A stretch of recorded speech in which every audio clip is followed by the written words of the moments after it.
মালাকুল মউতের সামনে 7 আকাশ 7 জমিন এত ছোট, আল্লাহ পাক সব কিছুর মৃত্যু দিবেন।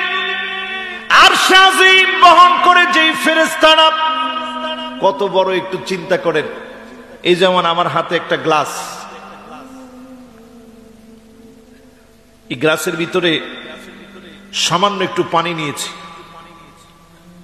এই যে দেখেন আমার নখের উপরে একটুখানি পানি রাখছি। মেম্বার সাহেব দেখছেন পড়ছে না আছে? মেম্বার সাহেব কইছে পরে নাই। আপনারা কি কোন পড়ছে না আছে?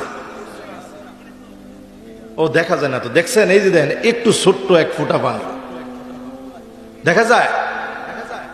অনেকে উৎকায় দেখতেছে কি ও হুজুরে কি পানি দেয় দেশ।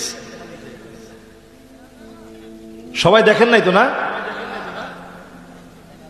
এখনো দেখেন নাই?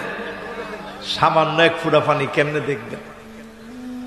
আল্লাহর আরশে আজিমের খুঁটি ধরে রেখেছে যেই ফেরেশতারা, এত বড় ফেরেশতা, তাদের আঙ্গুলের নখের সামনে এই পৃথিবীর সমুদ্র, মহাসমুদ্র, নদী, পুকুর, নালা সব কিছুর পানি যদি রেখে দেওয়া হয়, একটা ফোঁটার মতো হবে, আঙ্গুল থেকে গড়া পড়বে না।